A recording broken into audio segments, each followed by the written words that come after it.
Eh bien oui, nous sommes dans la serre. Et pourtant, nous sommes en plein hiver. Mais pourquoi justement je travaille ce sol maintenant? Eh bien vous allez voir qu'il y a certaines choses que l'on peut semer en plein mois de janvier. Alors c'est parti, nous y allons.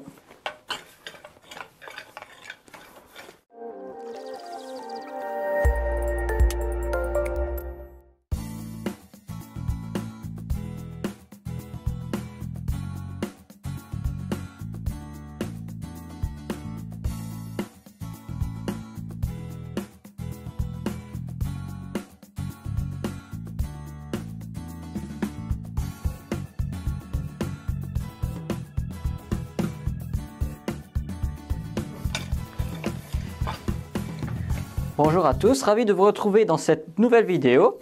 Alors ici on peut voir que je viens de préparer le sol. Il y avait des anciennes laitues à couper. Maintenant bien sûr elles sont passées de mode, donc je les ai arrachées pour pouvoir de nouveau préparer le terrain et de nouveau semer des légumes.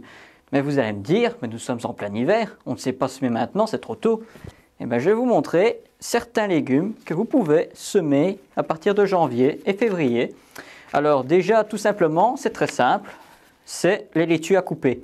Ici, on a une sorte de laitue, ce sont les grenadines, et alors les mélanges.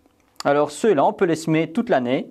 Bien sûr, il ne faut pas vous attendre à avoir un bon développement en plein hiver, mais vous pouvez les semer entre deux. Comme ça va permettre de garder tout le long de l'année quelque chose dans son assiette, sans forcément devoir attendre le mois de mars.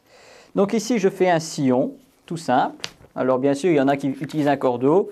Personnellement, je ne regarde pas ça. Donc ici, on prend notre laitue. Alors les graines sont toutes petites. Je vais vous montrer. Voilà, donc ce sont de toutes petites graines que l'on va semer à la volée, dans la ligne. Et donc, toutes ces graines vont germer à leur aise durant le mois de janvier et février, et ça va permettre de gagner du temps sur le printemps, et c'est des choses que nous ne devrons plus semer pendant que l'on fait les autres choses.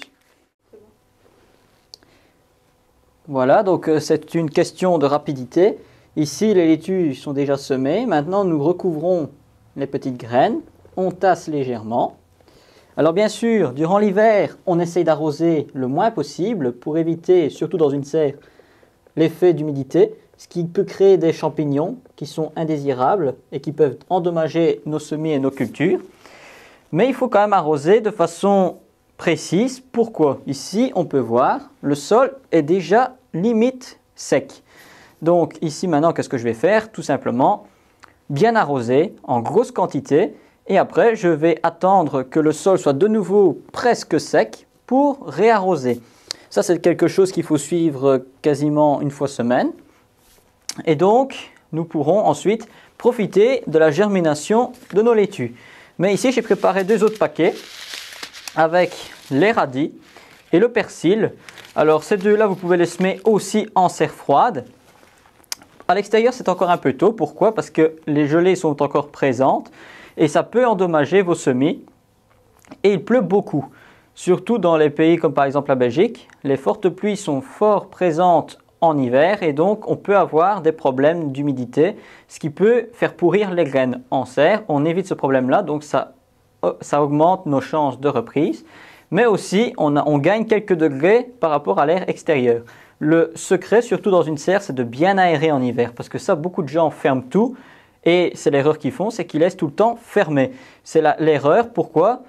L'humidité va rester dans la serre et à ce moment-là, on peut avoir tout ce qui est apparition de champignons et ça peut être dangereux. Donc, une fois de temps en temps, quand il fait bon comme aujourd'hui, vous pouvez ouvrir et aérer votre serre, renouveler l'air et comme ça, vous évitez ces problèmes.